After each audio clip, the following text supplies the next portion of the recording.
Hello everyone, कैसे हैं आप सब। स्वागत है आपका एक बार फिर से गेनर एकेडमी के ऑफिशियल यूट्यूब चैनल पर। मैं रेनू आज आपके साथ डिस्कस करना चाहूंगी 12th क्लास साइकोलॉजी का हमारा 5th अध्याय का नाम है हमारे पास चिकित्सा उपागम। तो सबसे पहले हम इसके नाम के अर्थ को जान लेते हैं। चिकित्सा उपागम का मतलब होता है बच्चों कि रोगी को उसकी कमजोरी से उभारने के लिए जो प्रयास किए जाते हैं, यानी कि जब एक चिकित्सक ऐसा व्यक्ति जो कि मानसिक रूप से कमजोर हो चुका है, अनेक प्रकार की बीमारियों से वो जो है पीड़ित हो चुका है, उसका इलाज करने के लिए जो जो तकनीक जो है अपनाई जाती है, जो जो परीक्षण किए जाते हैं ताकि उस रोगी को उसकी जो कमजोरी अंदर है उसे उभारा जा सके, जो जो तरीके अपनाए जाते हैं उसे बोलते हैं हम उपागम। चिकित्सा उपागम का मतलब यही हुआ हमारे पास कि एक चिकित्सक एक रोगी की हेल्प करता है उसकी कमजोरियों से उसे उभारने के लिए। ओके, अब हम आगे बढ़ते हैं, देख लेते हैं हमें क्या बताया हुआ है। सबसे पहले हम बात करते हैं कि मनस चिकित्सा की प्रकृति एवं प्रक्रिया। सबसे पहले हम जान लेते हैं कि मनस चिकित्सा क्या होता है। मनस चिकित्सा एक ऐसी चिकित्सा होती है जो ऐसे व्यक्तियों के ऊपर की जाती है जो कि मुख्य रूप से मानसिक बीमारियों से पीड़ित होते हैं। मस्तिष्क से रिलेटेड उन्हें अनेक प्रकार की जो है वो बीमारियां हो जाती है और उनका इलाज जो है वो एक मनस चिकित्सक के द्वारा ही किया जाता है। ओके, तो इसमें आगे हमें क्या बताया गया है कि मनस चिकित्सा उपचार चाहने वाले सेवार्थी, यानी कि जिस व्यक्ति का उपचार हमें करना है, हमें नहीं, डॉक्टर जिस व्यक्ति का उपचार करते हैं वो तो होता है सेवार्थी, या उपचार करने वाले चिकित्सक के बीच एक ऐच्छिक संबंध होता है। यानी कि मनस चिकित्सा उपचार इन्होंने क्या बताया हुआ है कि जब एक सेवार्थी और दूसरी तरफ होता है एक चिकित्सक, उन दोनों के बीच ऐच्छिक संबंध होता है, यानी कि इच्छा के अनुसार बनाया हुआ संबंध, ये होता है हमारा मनस चिकित्सा उपचार। और इच्छा के अनुसार बनाए गए संबंध से हम समझ सकते हैं कि जो सेवार्थी है वो चाहता है कि मेरा इलाज किया जाए और एक चिकित्सक भी अपनी पूरी जो है वो कह सकते हैं हम लगन के साथ जो है एक सेवार्थी की हेल्प करता है। यानी कि दोनों इच्छा के अनुसार संबंध बनाते हैं और जो है डॉक्टर चिकित्सक के द्वारा सेवार्थी का जो है अच्छे तरीके से इलाज किया जाता है ताकि उसकी जो उसके अंदर कमजोरी वगैरह जो आ गई है, जो अनेक प्रकार के विकार हैं जो उसमें उत्पन्न हो चुके हैं, उससे उसे जो है उभारा जा सके। ओके, अब हम आगे बात कर लेते हैं इसमें क्या बताया हुआ है कि मन चिकित्सक का उद्देश्य क्या होता है। यानी कि जो एक चिकित्सक होता है, जो मन चिकित्सक होता है, जो सेवार्थी का इलाज करता है, उसका जो है वो मुख्य उद्देश्य क्या होता है वो हम जान लेते हैं। तो क्या करेगा मन चिकित्सक, दुर्अनुकूलन व्यवहारों को बदलना, यानी कि जो व्यवहार जो उसके अंदर चल रहे हैं, किस तरीके के व्यवहार जो वो अब कर रहा है उनको बदलना, व्यक्ति कष्ट की भावना को कम करने तथा रोगी को अपने पर्यावरण में बेहतर ढंग से अनुकूलन करने में मदद करता है कौन, मनस चिकित्सक।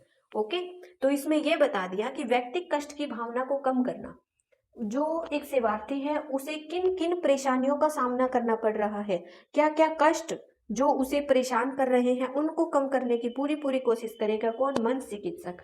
और जो रोगी उसके पास जो आया है, जिसे हम सेवार्थी बोल रहे हैं, ताकि वो उसका ऐसा इलाज किया जाए ताकि वह अपने पर्यावरण में बेहतर ढंग से फिर से अनुकूलन कर पाए। तो ये होता है मुख्य उद्देश्य एक मनस चिकित्सक का। ओके, उसके बाद हम बात कर लेते हैं, उसके बाद है बच्चों कि मनस चिकित्सात्मक उपागमों के अभिलक्षण देख लेते हैं हम। यानी कि जो उपागम एक सेवार्थी के ऊपर जो लागू किए जाते हैं उनके मुख्य लक्षण क्या होते हैं, एक मनस चिकित्सक के मुख्य लक्षण क्या होते हैं वो हम जान लेते हैं। तो इसमें क्या बताया गया है, फर्स्ट इसमें बता दिया कि चिकित्सा के विभिन्न सिद्धांतों के अंतर्निहित नियमों का व्यवस्थित या क्रमबद्ध अनुप्रयोग करना।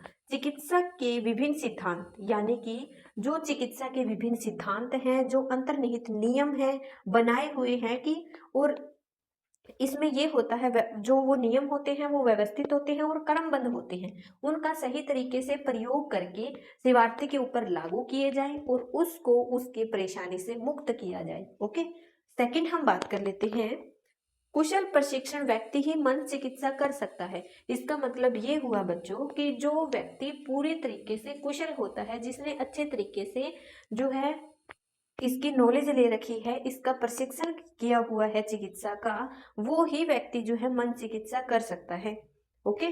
थर्ड में हम देख लेते हैं, चिकित्सा स्थितियों में एक चिकित्सक एक सेवार्थी होता है जो अपनी सांवेगिक समस्याओं के लिए सहायता चाहता है।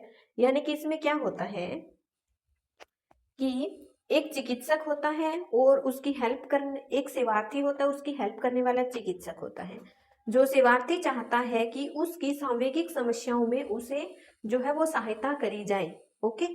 उसके बाद हम बात कर लेते हैं, फोर्थ पॉइंट है हमारे पास, चिकित्सा चिकित्सा सेवा चिकित्सक एवं सेवार्थी के बीच की अंतःक्रिया के परिणाम स्वरूप एक चिकित्सात्मक संबंध का निर्माण एवं उसका सुदृढ़ीकरण होता है। ओके। और यह एक गोपनीय, अंतर्वैयक्तिक तथा गद्यात्मक संबंध होता है। यहाँ पर ये जो गोपनीय वर्ड है ये इंपॉर्टेंट वर्ड है हमारे पास। इसका मतलब ये होता है कि जब एक चिकित्सक सेवार्थी का इलाज कर रहा होता है, तब चिकित्सक का एक फर्ज बनता है कि वो जो है उसका इलाज कर रहा है, यानी कि जो भी उसके सामने समस्याएं हैं, वे किस वजह से जो है वो परेशान है, वो बातें इन दोनों के बीच जो है तीसरे बंदे तक नहीं जाएगी। ये फर्ज बनता है एक अच्छे चिकित्सक होने का, ताकि इससे जो है सेवार्थी को भी कुछ जो है वो बुरा महसूस ना हो, ताकि मेरी बात जो है डॉक्टर और मेरे तक ही सीमित रहनी चाहिए, कोई और मेरी बात सुन के मेरा मजाक ना बनाए। इस करके जो है ये जो है गोपनीय ही रखी जाती है उनकी बात को। ओके। और एक जो हमारा ये यहाँ पे पॉइंट था कि कुशल प्रशिक्षण व्यक्ति ही मन चिकित्सा कर सकता है। अगर तो एक ऐसा व्यक्ति मन चिकित्सा करता है जिसे कि किसी प्रकार का जो है वो इतना प्रशिक्षण नहीं है, इतना अनुभव नहीं है, तो हमें जो है लाभ की जगह हानि ही देखने को मिलती है वहां पे। तो हमेशा जो है एक कुशल प्रशिक्षण व्यक्ति के पास ही हमें अपने मन चिकित्सा करवानी चाहिए, क्योंकि वही व्यक्ति हमें जो है अच्छे जो है वो तरीके से समझ सकता है और हमारा ट्रीटमेंट जो है वो बहुत ही बेहतर तरीके से कर सकता है। ओके। तो नेक्स्ट हम बात कर लेते हैं, सभी मन चिकित्साओं के उद्देश्य निम्न लक्ष्यों में से सब कुछ होते हैं। तो देख लेते हैं कौन कौन से उनके उद्देश्य और लक्ष्य होते हैं। सेवार्थी के सुधार के संकल्प को प्रबलित करना, यानी कि एक डॉक्टर का फर्ज बनता है कि सेवार्थी में सुधार लाया जाए, उसे ये संकल्प दिलवाया जाए, उसे प्रबलित किया जाए, यानी कि मोटिवेट किया जाए कि हाँ मैं तुम्हारा इलाज कर रहा हूँ और इससे तुम्हें अच्छा अनुभव होगा और जो है तुम्हारे अंदर सुधार भी होगा और तुम बिल्कुल सही भी हो जाओगे। ये उसको संकल्प दिलवाया जाता है एक चिकित्सक के द्वारा। ओके। सेकंड हम बात करते हैं सांवेगिक दबाव को कम करना, जो उसका सांवेगिक दबाव जो उत्पन्न हो रहा है उसको कम करने की पूरी पूरी कोशिश की जाती है। फिर है सकारात्मक विकास के लिए जो है सभ्यताओं को प्रकट करना, यानी कि सकारात्मक विकास उसका किया जाए, जो उसके अंदर नेगेटिविटी जो उत्पन्न हो चुकी है उनको दूर करके सकारात्मक विकास एक व्यक्ति के अंदर लाया जाए। ये होता है एक चिकित्सक का रोल। ओके। सेकंड, नेक्स्ट हम इसमें बात कर लेते हैं आदतों में संशोधन करना। इसका मतलब ये हुआ बच्चों कि जो एक सेवार्थी ने अपनी आदतें बना रखी है जिससे उसे इन समस्याओं का सामना करना पड़ रहा है, उन आदतों को बदलना, जो एक व्यक्ति के लिए सही आदतें हैं उनका चयन करके उसे बताना और जो बुरी आदतें हैं उनको छुड़वाना ही एक मन चिकित्सक का कार्य मुख्य रूप से उद्देश्य होता है। फिर हम उसमें बात कर लेते हैं कि चिंतन के प्रतिरूपों में परिवर्तन करना। चिंतन का प्रतिरूपों का मतलब इधर यहाँ पे ये है कि जो एक व्यक्ति अनेक प्रकार के चिंतन कर रहा है कि जो रोगी है वो तो बुरा ही सोचेगा, अच्छा तो सोचने से रहा, अच्छा सोचता तो बीमार होता ही नहीं। तो जो वो चिंतन कर रहा है कि मेरे साथ ये हो गया, वो हो गया, ऐसे हो गया, तो एक चिकित्सक का ये मुख्य रूप से उद्देश्य बनता है, फर्ज बनता है कि वह उसके चिंतन प्रतिरूपों में परिवर्तन करे, उसे जो है सकारात्मक सोचने पर मजबूर करे और नकारात्मक चिंतन को जितना जल्दी हो सके और जिन तरीकों से हो सके उन्हें जो है वो दूर करने की कोशिश करे। ओके। उसके बाद हम बात कर लेते हैं अंतःवैयक्तिक संबंधी एवं बातचीत में सुधार, यानी कि अंतःवैयक्तिक संबंधी संबंधों एवं जो है बातचीत में सुधार करना। तो यहाँ पे क्या बताया हुआ है कि एक चिकित्सक चाहेगा कि वह जो है अपने सेवार्थी की बातचीत में सुधार कर सके, ताकि इससे क्या होगा कि जो सेवार्थी है वो चिकित्सक को खुल के अपनी सारी बात बता पाएगा, उसके अंदर किसी प्रकार की जो है वो हिचकिचाहट नहीं रहेगी, और जिससे जो है वो चिकित्सक को भी सेवार्थी को समझने में जो है वो आसानी होगी। तो चिकित्सक का फर्ज बनता है कि जितना अच्छे से हो सके उससे बात करी जाए, उसके जो बातचीत में सुधार, संबंधों में जो है वो सुधार किए जाए।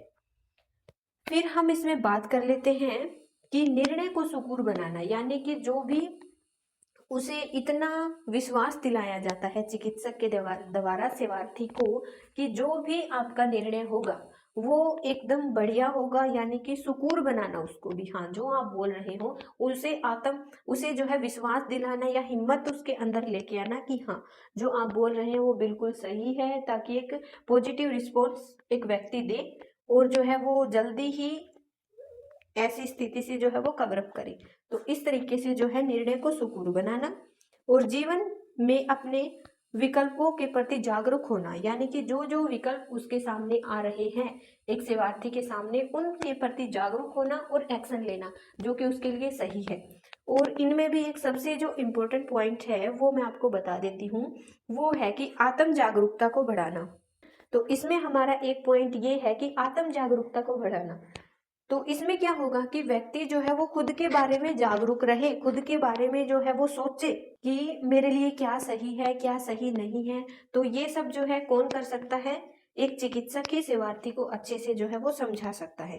ओके, तो ये हमने देख लिया। फिर नेक्स्ट पॉइंट हम बात करते हैं, चिकित्सात्मक संबंध होता क्या है वो जान लेते हैं।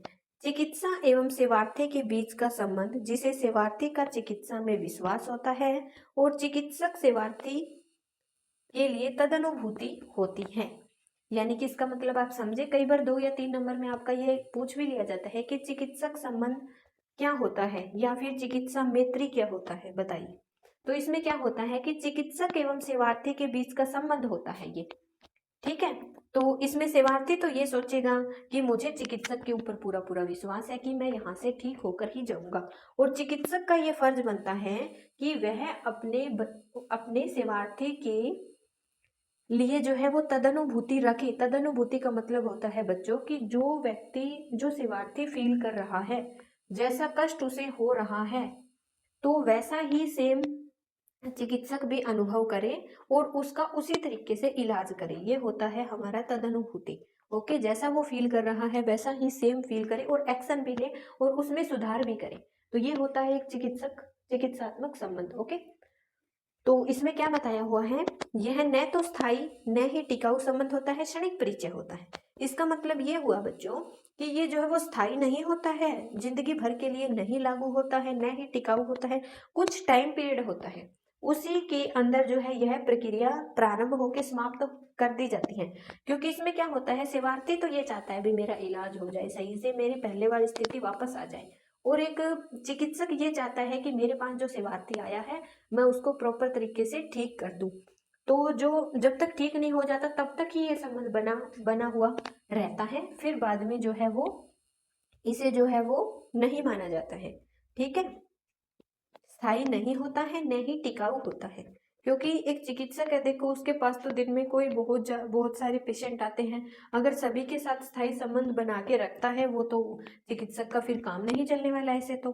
ठीक है, तो उनका मुख्य जो है वो पर्पस यही होता है कि जो सेवार्थी मेरे पास आया है मैं उसको जो है वो अच्छे तरीके से ठीक कर दूं। ओके, उसके बाद हम बात कर लेते हैं बच्चों, चिकित्सा मैत्री के 2 घटक होते हैं। पहला घटक हमें क्या बताता है, इसके अनुसार 2 इच्छुक व्यक्ति, सेवार्थी एवं चिकित्सक, एक ऐसी साझेदारी या भागीदारी में प्रवेश करते हैं जिसका उद्देश्य सेवार्थी की समस्याओं को हल करना, उसकी मदद करना होता है। ओके, यानी कि इसमें आ गया कि 2 इच्छुक व्यक्ति होते हैं, एक सेवार्थी हो गया एक चिकित्सक हो गया, और दोनों एक साझेदारी भागीदारी में प्रवेश करते हैं जिसका उद्देश्य सेवार्थी की समस्याओं को हल करना होता है। वो हल करेगा चिकित्सक, और सेवार्थी की जो है सारी प्रॉब्लम जो भी उसके सामने आई हुई है वो जो है वो ठीक हो जाएगी इससे, है ना। और उसके बाद हम सेकंड बात कर लेते हैं, दूसरा घटक होता है हमारा चिकित्सा की सीमित अवधि होती है, यानी कि वो उसका ट्रीटमेंट जो है वो 15 दिन में बिल्कुल उसको सही कर देगा, या फिर 1 महीना लगेगा, या फिर 1 हफ्ता लगेगा। वो उसकी एक सीमित अवधि होती है, उसी के अंतराल जो है उसे उसका इलाज करना होता है। ओके। यह मैत्री तब तक चलती है जब तक सेवार्थी की समस्याओं का सामना करने से समर्थ न हो जाए। यानी कि यह अवधि जो है तब तक चलती है जब सेवार्थी खुद ये ना बोल दे कि अब मैं बिल्कुल सही हूँ और मैं मेरी अनेक प्रकार की समस्याओं का सामना अब खुद कर सकता हूँ। ओके, तो तब तक ये जो है हमारी प्रक्रिया चलती रहती है। उसके बाद हम बात कर लेते हैं इनकी विशेषताओं के बारे में। संबंध की अनूठी विशेषताएं देख लेते हैं कि जो ये दोनों में संबंध बना है इनकी कुछ विशेषताएं भी होती होगी। देखते हैं क्या है। यह विश्वास एक भरोसे पर आधारित होता है, यानी कि यह विश्वास और भरोसे पर आधारित संबंध है। विश्वास और भरोसा तो बनना ही है, क्योंकि शिवार्थी को पूरा विश्वास है कि वह जो है चिकित्सक से बिल्कुल सही होके जाएगा। तो विश्वास है, भरोसा है, तभी उसके पास आया है। और ओके, उसके बाद हम सेकंड बात कर लेते हैं। चिकित्सक सेवार्थी के प्रति अपनी स्वीकृति, तदनुभूति, सच्चाई और गर्मजोशी दिखाकर उसे बढ़ावा देता है। चिकित्सक का भी ये फर्ज बनता है कि वह जो है उसे उसकी हर बात को सुने, समझे, तदनुभूति रखे, सच्चाई का साथ दे, गर्मजोशी यानी कि उसे जो है वो बिल्कुल, गर्मजोशी का मतलब हम समझ सकते हैं कि जोश लेके आए उसके अंदर, दिखाकर जो है उसे बढ़ावा दे और उसको जल्दी से जल्दी जो है ठीक करने का प्रयास करें। ओके, तो ये होता है। अब हम जान लेते हैं इसमें हमारे 2 पॉइंट्स हैं। एक होता है सहानुभूति, एक होता है तदनुभूति। तो दोनों ही इंपॉर्टेंट है और कई बार पूछ भी लिया जाता है एग्जाम में 2 से 3 नंबर में कि तदनुभूति सदानुभूति क्या है, या फिर तदनुभूति किसे कहते हैं, एग्जाम्पल दीजिए, इस तरीके से। ओके, तो सहानुभूति का देखते हैं हम पहले होता क्या है। सहानुभूति में एक व्यक्ति को दूसरे के प्रति दया और करुणा तो होती है, किंतु दूसरे व्यक्ति की तरह अनुभव नहीं कर पाता है। सहानुभूति में क्या होगा कि जो व्यक्ति होगा, जो कि यानी कि हम इसमें ये लगा सकते हैं कि सहानुभूति में एक व्यक्ति है सुनने वाला, और दूसरा व्यक्ति है मान लो रोगी बताने वाला। उसे कष्ट है किसी प्रकार का, तो वह दूसरे व्यक्ति को बता रहा है। तो पहला व्यक्ति इसमें क्या करेगा कि उसके दुख को ठीक है सुन लेगा, सुन के जो है वो हाँ एक बार के लिए उसे लगेगा कि हाँ भी दुख हो रहा है, तो किसी प्रकार का एक्शन नहीं लेगा, उसे जो है नजरअंदाज कर देगा। यानी कि बिल्कुल सेम उसी की तरह अनुभव नहीं कर सकता। हाँ सुन लेगा, उसे दुख होगा, बट जैसा रोगी, जैसा वो व्यक्ति जो कष्ट में है अनुभव कर रहा है, वैसा अनुभव नहीं कर पाएगा। ये होता है सहानुभूति में। ओके, और तदनुभूति की हम बात करते हैं कि एक व्यक्ति दूसरे व्यक्ति की दुर्दशा को समझता है बहुत अच्छे तरीके से, और उसी की तरह जो है वो अनुभव भी करता है। यानी कि एक रोगी को जैसा कष्ट आ रहा है, और जो ये मुख्य रूप से चिकित्सक का काम होता है, और तदनुभूति हमें देखने को मिलती है हमारे परिवार के अंदर। जैसे कि हमें कोई चोट वगैरह लग जाती है तो मम्मी पापा हो गए, हमारे भाई बहन हो गए, या रिलेटिव हो गए, वो अगर हम परेशानी में हैं हमारा पूरी तरीके से हमें समझते भी हैं, और हमें जो है वो हौसला भी देते हैं, और हमारा इलाज भी करवाते हैं इस तरीके से। और सहानुभूति का अगर एग्जाम्पल ले तो वो हमारा फ्रेंड सर्कल हो सकता है, या फिर कोई अजनबी व्यक्ति हो सकता है। यानी कि मोटा मोटा भी सुन लिया और एक्शन कुछ वगैरह नहीं लेना। सहानुभूति तदनुभूति में पूरे तरीके से जो एक व्यक्ति अनुभव कर रहा है, दूसरा व्यक्ति भी सेम उसी की तरह अनुभव करेगा और उसको उस सिचुएशन से निकालने की पूरी पूरी कोशिश करता है। ओके, तो ये होता है बच्चों इसमें। उसके बाद हम बात कर लेते हैं, आगे हमें दिया गया है कि मन चिकित्सा 3 व्यापक समूहों में वर्गीकृत है: मनोगतिक, व्यवहार और अस्तित्वपरक मन चिकित्सा। अब हम इसमें ये जानेंगे कि हमारे पास जो है वो नीचे 5 या 6 प्रकार के कुछ अभिलक्षण दिए हुए हैं। हमारे पास जो है वो निम्न मानदंड दिए हुए हैं कि क्या कारण है कि जिससे जो है वो समस्या उत्पन्न हुई है। तो वो पांचों के पांचों कारण हम जानेंगे, वो थोड़ी इंपॉर्टेंट भी, अच्छे से समझ लेना आप उनको। और हम ये देखेंगे कि जो हमारे ये मनोगतिक चिकित्सा है, व्यवहार चिकित्सा है और अस्तित्वपरक मन चिकित्साएं हैं, इनका जो है वो क्या कहना है, ये अपने किस किस आधार पर जो है वो अपने सुझाव रखती है, इनका क्या मानना है, उन मानदंडों को लेकर वो हम जानेंगे हम। ओके, तो सबसे पहले हम फर्स्ट जो है हमारा मानदंड वो है कि क्या कारण है जिससे समस्या उत्पन्न हुई है, यानी कि एक रोगी जो है वो किस वजह से भाई इतना कुछ जो है उसके अंदर क्या क्या चीजें ऐसी उत्पन्न हो गई, क्या समस्या ऐसी, क्या समस्या आ गई और क्या कारण क्या है उस समस्या का। तो वो हम देख लेते हैं इनकी क्या क्या राय है। सबसे पहले हम बात करते हैं मनोगतिक चिकित्सा के अनुसार क्या मानना है इनका, कि अंतः मनोद्वंद्व, मन में विद्यमान द्वंद्व। मनोगतिक चिकित्सा ये बोलती है कि व्यक्ति पता है किस वजह से जो है ऐसी स्थिति में आया है, तो उसके अंदर मन में द्वंद्व है, यानी कि दो परिस्थितियां उसके सामने है, उसे समझ नहीं आ रहा है मैं कौन सी परिस्थिति का चयन करूं। इस तरीके से यानी कि मन के अंदर विद्यमान द्वंद्व उसे जो है वो इस स्थिति में आने के लिए वो मजबूर कर रही है। ओके, ये तो हो गया हमारा मनोगतिक चिकित्सा के अनुसार। नेक्स्ट हम बात कर लेते हैं, आती है हमारी व्यवहार चिकित्सा। व्यवहार चिकित्सा क्या बोलती है कि समस्याएं व्यवहार एवं संज्ञान के दोषपूर्ण अधिगम के कारण उत्पन्न होती है। यानी कि व्यवहार चिकित्सा बोलती है कि जो व्यवहार एवं संज्ञान में जो दोषपूर्ण अधिगम है, यानी कि हम कुछ ऐसा सीख रहे हैं जो हमारे लिए अच्छा नहीं है, दोषपूर्ण है, हमारे व्यवहार ऐसा हो रहा है या हमारे मस्तिष्क में कुछ ऐसा चल रहा है, उसके कारण जो है वो ये समस्याएं उत्पन्न होती है। ओके, थर्ड हम बात कर लेते हैं जो अस्तित्व परक मन चिकित्सा है उसके बारे में जान लेते हैं कि इनकी क्या राय है। अस्तित्व परक चिकित्सा क्या बोलती है कि अपने जीवन और अस्तित्व के अर्थ से संबंधित प्रश्न पूछना।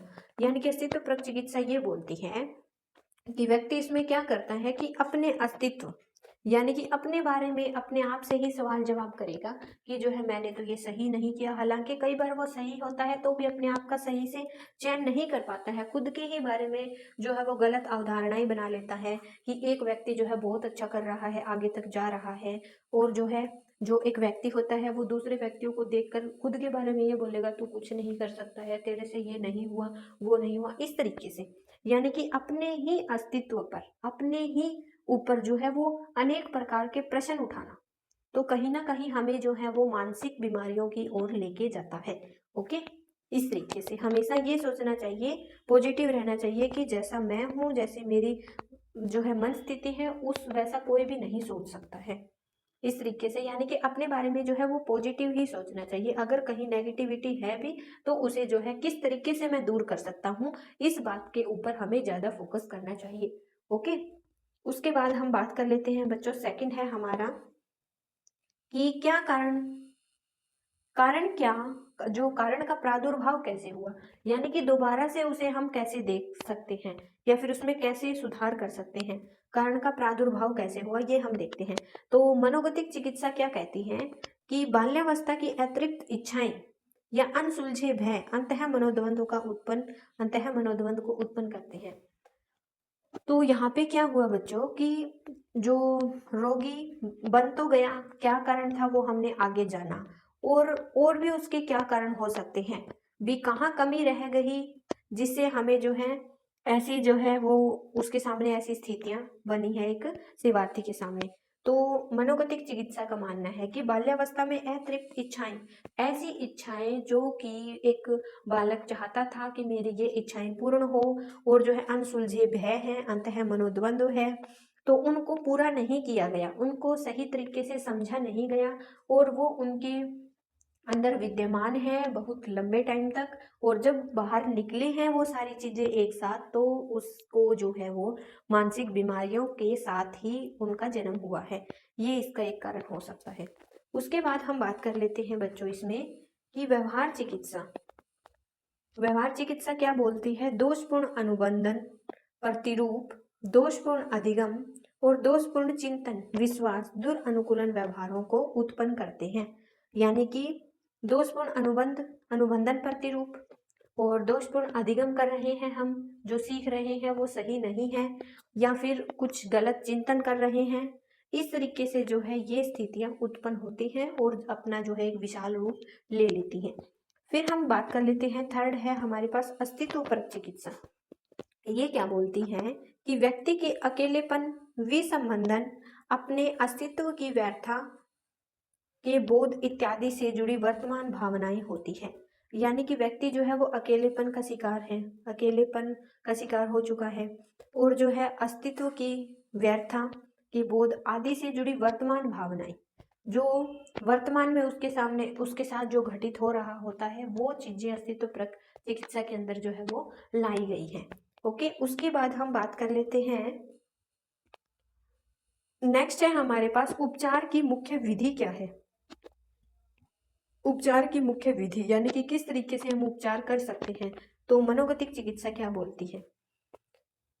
मुक्त सहचर्य स्वप्न विधि का प्रयोग सेवार्थी की भावनाओं और विचारों को प्राप्त करने के लिए करती है। इनकी व्याख्या सेवार्थी के सामने की जाती है जिससे अपने द्वंद्वों का सामना कर समस्याओं पर विजय पा सकते हैं। यानी कि मनोगतिक चिकित्सा के अंतर्गत जो है वो दो प्रकार की विधियां होती है, मुक्त सहचर्य और स्वपन विधि। इनका प्रयोग किया जाता है सेवार्थी के सामने, इन्हें जो है वो प्रदर्शित किया जाता है जिससे एक सेवार्थी विचार कर सके, भावनाएं, जो सेवार्थी की भावनाएं हैं, विचार हैं, उनको प्राप्त करने के लिए। और जो है और इनकी व्याख्या सेवार्थी के सामने भी अच्छे तरीके से इन विधियों के बारे में बताया जाता है और अपने द्वंद्वों का सामना समाधान पर विजय पा सके, ताकि एक सेवार्थी इन विधियों का उपयोग करके। ओके, फिर बाद में हम बात कर लेते हैं व्यवहार चिकित्सा क्या मानती है। संज्ञानात्मक विधियों सेवार्थी के दोषपूर्ण चिंतन प्रतिरूपों को चुनौती देकर उसके अपने जो है मनोवैज्ञानिक कष्टों पर विजय पाने में मदद करती हैं। ओके, तो यहाँ पे जो है संज्ञानात्मक विधियों का इस्तेमाल किया जाएगा एक सेवार्थी को उसकी परिस्थितियों से बाहर निकालने के लिए। ओके, नेक्स्ट इसमें हम बात कर लेते हैं अस्तित्वपरक चिकित्सा का क्या मानना है। अस्तित्वपरक चिकित्सा क्या बोलती है कि सेवार्थी समस्याओं के बारे में बात कर सकता है, चिकित्सक सुकरकर्ता की तरह कार्य करती है और जो है व्यक्तिगत समृद्धि की प्रक्रिया के माध्यम से समाधान तक पहुंचता है। यानी कि इसमें क्या होगा, सेवार्थी जो है समस्याओं के बारे में बात कर सकता है, यानी कि वो जो है चिकित्सक को खुलकर ये बता सकता है कि मेरे सामने इस प्रकार की समस्याएं आ रही हैं। वो जो है बातचीत जब उनमें होगी तो एक चिकित्सक उसको समझ पाएगा और उसको जो है अच्छे तरीके से उसका जो है उपचार भी वह कर पाएगा। ओके, उसके बाद में नेक्स्ट पॉइंट आता है हमारे पास कि सेवार्थी और चिकित्सक के बीच चिकित्सात्मक संबंध की प्रकृति क्या होती है। यानी कि एक चिकित्सक और एक सेवार्थी के चिकित्सात्मक संबंध की प्रकृति को हम जानेंगे कि किस तरीके की प्रकृति जो है उनके लिए सही है। ओके, तो इसमें हमें क्या बताया हुआ है कि मनोगतिक चिकित्सा क्या बोलती है, चिकित्सक सेवार्थी की अपेक्षा उसके अंतः मनोद्वंद को ज्यादा अच्छी तरीके से समझता है, इसीलिए वह चिकित्सक सेवार्थी के विचारों भावनाओं की व्याख्या करने के लिए करता है जिससे सेवार्थी उसको समझ सके। मनोगतिक चिकित्सा बोलती है कि चिकित्सक सेवार्थी की अपेक्षा उसके अंतः मनोद्वंदों को ज्यादा अच्छी तरीके से समझता है, यानी कि उसको समझने से ज्यादा अच्छा जो है वो एक चिकित्सक है वो एक सेवार्थी के अंतः मनोद्वंद कि कौन कौन से कारण उसके अंदर छिपे हुए हैं, अंतः मनोद्वंदों को बाहर निकालने की कोशिश करता है, उसको समझता है ताकि जल्दी से जल्दी जो है इसको इस परिस्थिति से बाहर निकाला जा सके। तो ये हो गया हमारा मनोगतिक चिकित्सा। यानी कि कहने का मतलब ये है कि जब भी हमें मनोचिकित्सा की बात करते हैं तो वो मुख्य रूप से टारगेट करती है अंतः मनोद्वंद को, यानी कि किस प्रकार से व्यक्ति के अंदर अंतः मनोद्वंद छिपे हुए हैं, उनको किस तरीके से बाहर निकाला जा सकता है। तो ओके, इस तरीके से हम इसे समझ सकते हैं। सेकंड हम बात कर लेते हैं इधर व्यवहार चिकित्सा की। इसमें क्या होता है, चिकित्सक सेवार्थी के दोषपूर्ण व्यवहार तथा विचारों के प्रतिरूपों पहचानने में समर्थ होता है। यानी कि एक सेवार्थी के द्वारा जितने भी प्रकार के दोषपूर्ण व्यवहार किए जा रहे हैं, विचार किए जा रहे हैं, उनके प्रतिरूपों को समझेगा और उसे जो है उनकी पहचान करने में उसे समर्थ बनाता है चिकित्सक। ओके, इस विधि का उपयोग करके। सेकंड हम बात कर लेते हैं कि अस्तित्वपरक चिकित्सा चिकित्सक केवल एक गर्मजोशी भरा और तदनुभूति संबंध प्रदान करता है। ठीक है, इसमें क्या करेगा कि चिकित्सक जो है वो गर्मजोशी और तदनुभूतिक संबंध जो है एक सेवार्थी के सामने प्रदान करता है जिससे सेवार्थी अपनी समस्याओं की प्रकृति और कारण स्वयं अन्वेषण करता है और खुद को जो है वो सुरक्षित महसूस करता है। ओके, तो ये हो गया हमारे पास। उसके बाद हम बात कर लेते हैं, नेक्स्ट पॉइंट आता है हमारा कि सेवार्थी को मुख्य लाभ क्या होता है, यानी कि जो सेवार्थी एक चिकित्सक के पास आया है तो उसे ये सारा ट्रीटमेंट करने के बाद उसे लाभ क्या क्या मिलेगा वो हम देख लेते हैं। सबसे पहले है मनोगतिक चिकित्सा क्या मानती है। संवेगात्मक अंतःदृष्टि को महत्वपूर्ण लाभ मानती है। जो सेवार्थी उपचार के द्वारा प्राप्त करता है उसकी उपस्थिति में व्यक्ति इसकी उपस्थिति में व्यक्ति द्वंद्वों को भौतिक भौतिक रूप से जो है समझता है, द्वंद्वों को संवेगात्मक रूप से स्वीकार एवं द्वंद्वों की ओर अपने संवेगों को परिवर्तित करने में समर्थ होता है। इस प्रकार सेवार्थी के लक्षण दूर होते हैं और जो है उसका कष्ट जो है वो कम हो जाता है। तो इस तरीके से हम जो है वो एक सेवार्थी को जो है लाभ मिलता है एक चिकित्सक से अपना ट्रीटमेंट करवा के। ओके, सेकंड हम बात कर लेते हैं कि इसमें व्यवहार चिकित्सा क्या बोलते हैं कि दोषपूर्ण व्यवहार एवं विचारों के प्रतिरूप को अनुकूली प्रतिरूपों में बदलने में उपचार का मुख्य लाभ मानती है। यानी कि जो एक व्यक्ति के सामने दोषपूर्ण व्यवहार और विचारों का जो प्रतिरूप बना हुआ है उनको प्रतिरूपों को अनुकूली प्रतिरूपों में बदल देती है। यानी कि जो पहले उसने अवधारणा बना रखी थी उसे साधारण तरीके से बनाने में उसकी मदद करती है, उनके प्रतिरूपों में बदलने को मुख्य लाभ मानती है। ओके, उसके बाद हम बात कर लेते हैं, हमारे पास आता है मानवतावादी चिकित्सा। तो ये क्या बोलती है कि व्यक्तिगत समृद्धि को मुख्य लाभ मानती है।